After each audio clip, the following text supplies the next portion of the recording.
Nabi sendiri yang jahit pakaiannya, Nabi sendiri yang sediakan sarapannya, Nabi sendiri yang bersihkan tempat tidurnya. Coba bayangkan, Nabi kekasih Allah, manusia paling mulia, yang namanya selalu digandengkan dengan namanya Allah, tidak malu cuci pakaiannya sendiri, menjahit bajunya, membersihkan tempat tidurnya. Mana ada laki-laki seperti itu di sini? Itu Nabi, Pak. Kita mentang-mentang baru security, gengsi bersihkan tempat tidur. Tolong hargai saya security.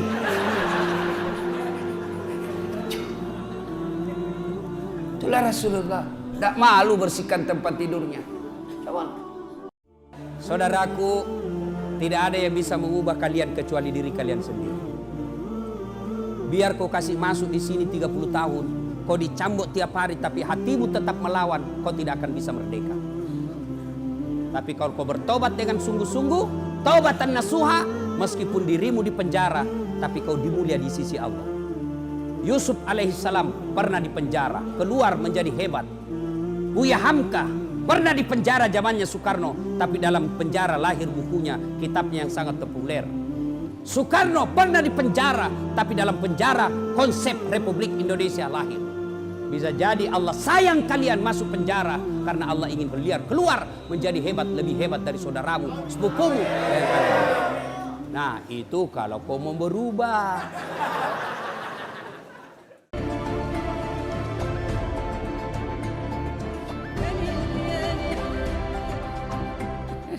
Nah, ibu bapak saudara-saudara sekalian, pada taklim kita kali ini saya ingin menyampaikan sebuah doa yang mudah-mudahan kita bisa amalkan. Doa itu begini bunyinya.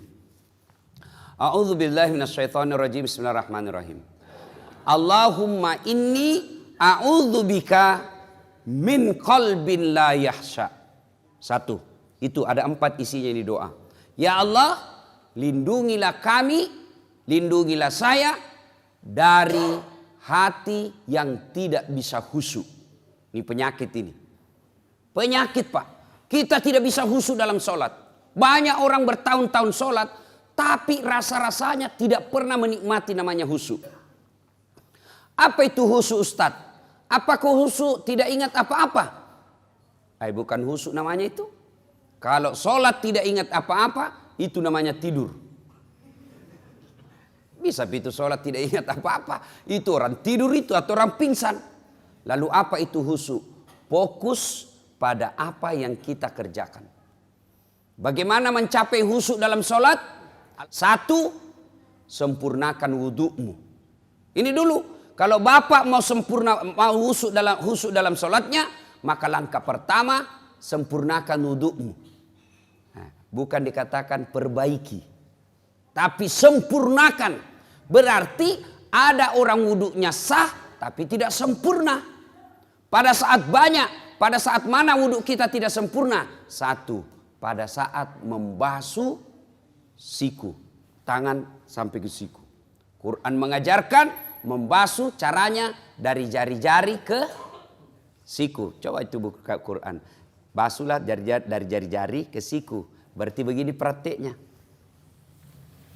Ya toh? Yang kita praktek dari siku ke jari. Bagaimana prakteknya? Buka keran.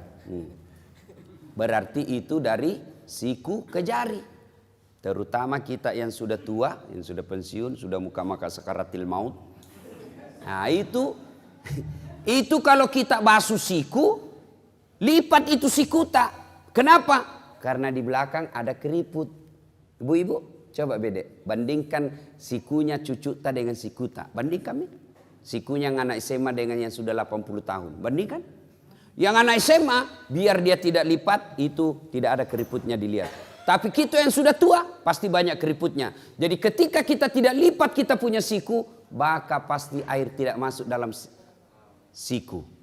Kalau kita yang sudah muda, masih muda, apa tuh godaannya setan? Dia pakai lengan panjang. Coba, pakai lengan panjang seperti ini toh. Cara lipatnya dia cuma begini. Nah, coba lihat. Cara lipatnya begini. 100% tidak sah wuduknya. Kenapa? Tidak kena sikunya. Karena ini wajib siku. Maka ketika kau linting bajumu, di atasnya siku. Nah, ini baru betul. Tapi kalau di sejajar siku, berarti sikumu tidak kena air, tidak sah wudukmu. Tidak sah wuduk, otomatis sholatmu tidak sah. Nah, ini kalau lengan panjang. Kalau perempuan yang banyak membuat tidak sah sholatnya, tanpa dia sadari akhirnya tidak sah sholatnya gara-gara wuduknya tidak sah. Apa? Lipstick, eyeshadow, dan lain-lain. Apakah namanya itu yang di pipi? Merah pipi. Kalau biru tahu? Biru pipi. Nah, lipstick. Bu, lipstiknya terlalu tebal. Airnya apa? Bibirnya tidak tersentuh air. Atau yang bedak-bedaknya di sini terlalu tebal, tidak tersentuh air. Maka ketika mau wudhu, maka ibu-ibu bersihkan dulu itu. Nah, ini yang menjadi masalah kok dia pergi pesta. Karena bilang 300.000 nih salung. Airnya begini ji wudhu. Iya. Nah, maka kalau mau khusyuk, yang pertama langkah sempurnakan wudhu. Yang kedua yang paling banyak kita lalaikan ketika wudhu apa? Membasuh kaki. Anak-anak ini biasa anak SMA, anak SMP buru-buru. Apalagi kalau rakaat ketiga nih, habis lewat. Tenang kau saja, kau bisa masbuk. Bisa kau masbuk. Meskipun sudah rakaat keempat, at-tahiyyat itu imam, selama dia belum salam, berjamaah juga namanya itu. Dapat kau pahala 27. Jadi tidak usah kau buru-buru, tidak usah lari-lari. Pas kau lari, begitu sampai pasti kau tidak konsentrasi. Poso.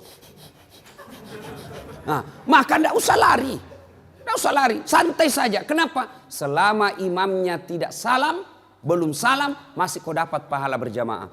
Ternyata imamnya sudah salam, masih ada orang masbuk. Ada orang tadi yang ketinggalan, dia hanya dapat 1 rakaat. Tapi naik, itu kau ikuti. Ini yang banyak kita di dalam masjid. Datang masjid, berapa berjamaah di dalam. Itu tidak boleh itu. Gimana caranya? Ikuti saja yang sudah sholat. Ustadz, kita tidak tahu dia sholat sunnah. Kau ikuti saja. Ternyata dia sholat sunnah. Bukan sholatnya kau ikuti, tapi jamaahnya. Jadi tidak usah makin buru-buru. Nah, apalagi yang membuat kita yang kaki wudhu, berkaitan dengan wudhu kaki. Nah, ini biasa tidak sempurna wudhu. Bahkan bisa jadi tidak sah. Apa? Wudhu kakinya nak kasih begini ji. Itu kalau wudhu ada, coba baca rukun wudhu. Paling terakhir itu rukun wudhu tertib. Apa itu tertib?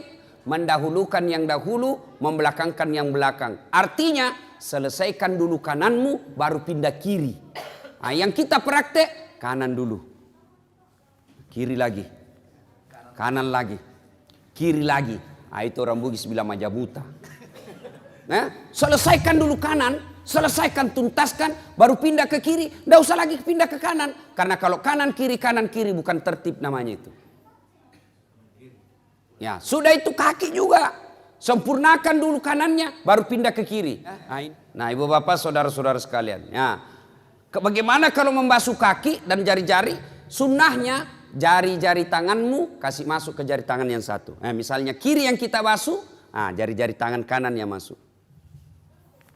Kalau basuh kaki, jari-jari tangan kita masuk. Baru usap ke belakang. Lalu sampai ke belakang ini kasih begini. Kasih naik. Kenapa? Tumit bisa jadi tidak basah. Apalagi bagian ini Pak. Kalau buru-buru gitu, ini yang paling sering tidak basah. Kalau tidak basah ini Pak, pasti tidak sah wudhu. Tidak sah wudhu, tidak sah sholatmu. Inilah yang Allah jelaskan dalam Quran. Ara'aital ladzi yukatsibu biddin. Tahu tidak kamu pendusta agama? Menurut Profesor Dr. Quraish Shihab yang menafsirkan ayat ini, termasuk diantaranya pendusta agama itu sholatnya dusta. Siapa mereka? Mereka yang lalai dalam sholatnya. Kenapa lalai dalam sholatnya? Mulai dari wudhunya tidak sempurna. Itu pendusta agama kita itu kena. Jadi nanti di akhirat kita bilang, Tuhan, mana pahala sholatku 40 tahun? Nah, bilang Tuhan, memang kau sembahyang tapi tidak sah. Kenapa bisa? Dikasih lihat video tak? Kan itu kita itu Pak, 24 jam ada CCTV. Ini kalau CCTV na masjid keluar kita nak lihat makin. Tapi CCTV-nya Allah namanya Raqib dan Atid. Nah syuting kau terus 24 jam. Biar tidur lagi di toilet. Nanti nak putarkan ke Tuhan. Inikah sholat yang saya ajarkan? Kita bilang tidak ku tahu. Kenapa kau tidak tahu? Nek kasih kau otak. Kau sarjana. Kau kaya. Bagus, sehat. Kenapa kau tidak tahu? Tidak pernah dengar dakwah. Kenapa kau tidak pernah dengar dakwah? Sepak bola kau begadang sampai pagi. Main game kau begadang sampai pagi. Kenapa kau tidak pernah belajar soal sholat? Nah itu sholat kau pakai 24 jam. Bagaimana sholat kamu bagus pak? Coba jujur ki bede. Dalam hati tak mau. Jangan kasih naik tangan tak. Pasti malu-malu ki. Jujur maki. Berapa tahun maki sholat? 50 tahun. Ada itu buku di rumah tak. Tuntunan dan pedoman sholat 5 waktu. Coba kira-kira. Bagaimana kita sholat? Begitu tidak bapak tak. Begitu kita lihat orang. Begitu kita sholat. Tidak pernah kita baca bagaimana itu sholat. Saja handphone. Adik-adik beli handphone. Begitu beli handphone. Ada apanya? Ada petunjuk penggunaannya. Dan di situ ditulis warna merah. Baca buku pedoman penggunaan sebelum menggunakan handphone. Coba. Itu ditunjuk itu. Ditulis merah. Baca dulu ini buku baru kau buka itu HP-mu. HP saja itu ada buku pedomannya. Apalagi kita sholat. Akhirnya jangan kau heran. 30 tahun kau sholat masih hobi kau makan uang haram. 30 tahun kau sholat masih suka kau bohong. 30 tahun kau sholat masih suka kau maksiat. Kenapa? Karena sholatmu belum seperti yang dihendaki Allah. Padahal Allah sudah jelaskan. Inna sholata tanha anil fasya'i wal munkar.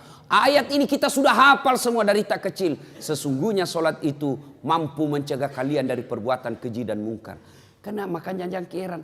Kenapa itu rajin nama sembahyang deh? Tapi dede pak gosipna. Berarti bermasalah sholatnya. Kenapa itu rajinnya sholat? Dede sekit namamu. Berarti sholatnya bermasalah. Kenapa tidak? Coba kita lihat sholat kita pak. Orang Bugis bilang mau pito-pito. Allah. Assalamualaikum. Olahraga bukan? Coba makai. Orang saya tanya kenapa? Karena cepat sekali kalau sholat gitu. Nggak sampai mami kulihat 5 menit sembahyang duhur. Apa nak bilang? Aku hafal mi ustaz. Sini kau dulu. Kalau kau bilang hafal begini mah kau saja. Allahu Akbar. Tuhan bacaannya sama di kemarin. Assalamualaikum warahmatullahi. Sudah mi. Kan itu jadi hafal. Iya toh. Tapi kan bukan itu. Sholat itu ada rukun-rukunnya. Ada tertibnya. Ada syarat sahnya. Yang itu harus kita lakukan. Kalau itu kita ikuti. Maka insya Allah hidup kita akan baik. Oke pak. Jadi kalau ada masalah. Jangan makin cari kambing hitam. Itu saja kita tanya. Bagaimana sholatku selama ini. Orang pak kalau baik sholatnya. Husuk sholatnya. Tata cara pelaksanaannya baik dalam sholatnya. Insya Allah dalam hidupnya juga akan baik. Allah sudah jelaskan. Sholat mencegah kau dari perbuatan keji dan mungkar. Mulai saja dari rukun-rukunnya sholat. Mulai dari saja syarat sahnya sholat. Apa syarat sahnya sholat? 1. Bersih dari najis dan hadas. Aplikasikan dalam hidupmu. Maka itu orang pasti bersih. Adik-adik saya tanya. Sah tidak sholat kalau kita tidak wudhu? Sah. Yang penting tayamum. Tapi tidak semua boleh tayamum. Apa syaratnya? Tidak bisa kena air. Misalnya cacar. Toh? Penyakit tidak bisa kena air. Atau subuh. Kalau kena air subuh-subuh. Langsung menggigil. Tidak bisa bernapas. Poso, asma. Boleh kok tidak. Boleh kok tayamum. Ya? Tapi dia tidak wudhu, tidak tayamum. Sah tidak? Tidak sah. Berarti. Orang yang baik sholatnya itu mestinya bersih dalam hidupnya. Tapi kadang-kadang kita lihat ada orang sholat tapi baju sholatnya saja kotor. Kuning bukan, coklat bukan, putih bukan. Ada yang begitu. Kudungnya ibu-ibu. Coba dikat diam nih. Ada itu yang ada kayak lumut-lumut di sininya. Itu kalau orang baik sholatnya maka dia hidupnya bersih. Maka heran kita kalau kita rajin berjamaah tapi rantasa hidup tak. 1. Syarat sahnya sholat.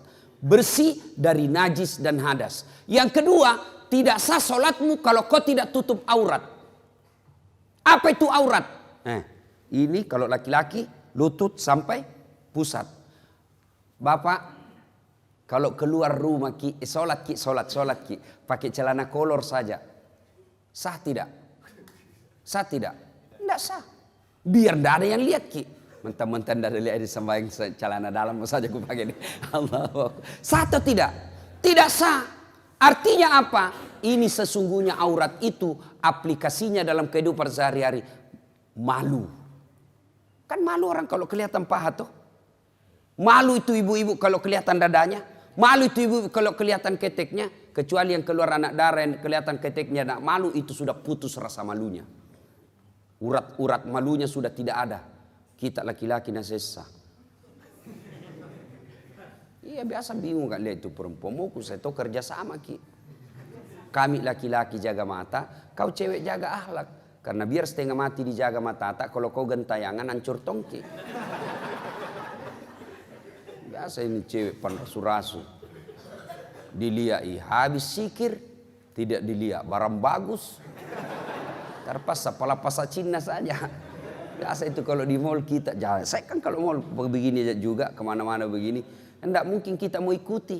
Toh? Tapi dia di depan tak. Nah barang bagus. Mak indah enak tongki pakai gamis. Nanti nak lihat ke orang nak bilang ustaz kejili-jili. Nah, biasa pala pasar Cina saja. Gini saja. Sudah. Ya. Nah itu berarti kalau orang baik sholatnya. Insya Allah tinggi rasa malunya. Mana aplikasinya? Kalau dia rajin sholat, jadi kepala dinas jadi sekdai, jadi pejabat ada mobil dinasnya, maka dia malu pakai mobil dinasnya kalau untuk antar undangan pernikahan. Maka malu dia pakai mobil dinasnya kalau hanya untuk pergi pasar untuk dia pakai kepentingan pribadinya. Itu orang yang baik sholatnya. Maka wajar ketika Allah berfirman, sesungguhnya sholatmu mencegah kalian dari perbuatan keji dan mungkar. Itu coba diaplikasikan saja itu. Apalagi? Ya. Syarat sahnya sholat. Sah tidak sholat kita kalau tidak baca Al-Fatihah? Tidak sah. Apalagi syarat sahnya sholat. Sah tidak sholat kita kalau tidak menghadap kiblat? Ibu-ibu saya tanya, sah sholat kita kalau tidak menghadap kiblat? Sah tidak adik-adik? Sah tidak sholatnya kalau tidak menghadap kiblat? Sah. Kalau kita tidak tahu. Nah, tapi sekarang tidak ada istilah tidak tahu lagi sekarang. Karena ada namanya apa itu? Kompasnya itu handphone, ada semua itu Muslim Pro, gocang sedikit. Tapi matahari di sana terbenam, terbit di sana pagi-pagi. Kenapa ini begini? Nak tunjuk, gocangi lagi. Masih nak tunjuk, berarti soalnya ini kompasmu. Belum diislamkan. Lebih kau lihat itu matahari terbit. Di mana? Lawannya itu. Di mana kalau di atas perahu ki? Nah, tidak dilihat, lihat mana terbit. Oh di sana terbit, oh berarti di sana terbenamnya. Sudah, kau putar perahumu menghadap ke sana. Lagi sholat, tiba-tiba goyang perahu. Jangan tahu, aku goyang-goyang juga begini. Tidak, Pak sudah lewat yang pertama. Ya, itu yang pertama doa. Ya, satu tadi sempurnakan wudukmu. Yang kedua, berpakaianlah yang indah. Itu perintah Quran surah Al-Jum'ah. Cuma kita kadang kalau sholat ki, pakaian biasa saja. Nah setan goda ki itu. Coba lihat. Bapak kalau mau sholat ke masjid, ada itu bisikan hati, pakai kau baju bagus. Ada itu namanya hati nurani. Tapi begitu kita mau pakai, nah goda ki setan. Jangan mau kau repo ki. Akhirnya buru-buru kau cepat, kau mau di kamar. Setan itu. Karena setan itu Pak, tidak mau berhenti menggoda kita sebelum dia berhasil. Mulai dari asan, nah goda memang maki. Wudu nagoda maki lagi. Sudah ki wudu mau ki pakai baju gamis. Nah bilang ki, jangan aku bilang koran nanti so alim. Akhirnya tidak jadi. Itu setan. Padahal itu ajaran Quran. Kau datang ke masjid dengan berpakaian yang indah. Makanya Nabi kalau itu mau sholat disunahkan pakai parfum. Itu sunnah. Kan teman-teman kita jamaah tablik kalau dia mau sholat itu kan dia pakai langsung dia kasih keluar itu anunya. Minyak-minyaknya yang digosok-gosok. Malaikat subuh. Kadang juga ada malaikat maut. Malaikat maut itu kalau kalefa bau. Malaikat maut itu. Itu sunnah. Tidak ada parfum. Boleh kau pakai itu apa? Setrika. Pengaruh kalau orang setrika. Yang penting pakai parfum. Pakai bau-bau. Mau palsu mau asli pakai. Itu sunnah. Artinya apa? Kalau bapak pakai parfum sholat. Jauh lebih mulia daripada yang tidak pakai parfum. Itu sunnah. Sikat gigi, itu anjuran agama. berpakaian yang indah. Tapi sayang kita kalau mau ketemu wali kota, bawa pakaian indah. Sekalinya mau datang ke masjid pakai baju kaos, celana training, battala. Pas sujud ada celengan di belakang. Ya. Yang ketiga, bagaimana supaya bisa khusyuk dalam sholat? Kalau kau sholat, bayangkan bahwa itu sholatmu adalah sholat yang terakhir. Jangan selalu berpikir masih panjang umur, tak. Jangan. Banyak kan orang pergi, sehat, pergi, tidak ada tanda-tanda kematian, pulang tinggal jenazahnya.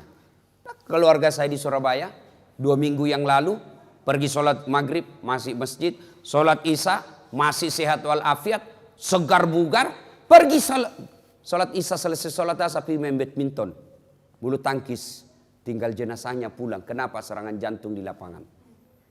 Jadi bapak, kalau keluar itu jangan lupa sayang-sayang istri tak.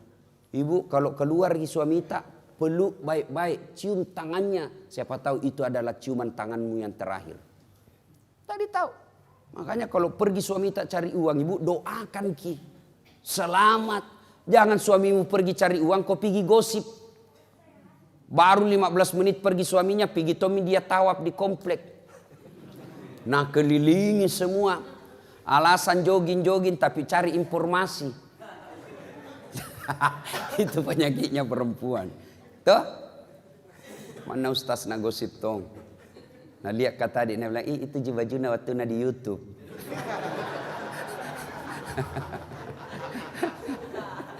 Ya, nah inilah cara pertama khusyuk. Ada 3 ya. 1, sempurnakan wudhu. 2, berpakaianlah yang indah. 3, bayangkan ketika kau sholat itu adalah sholatmu yang paling terakhir.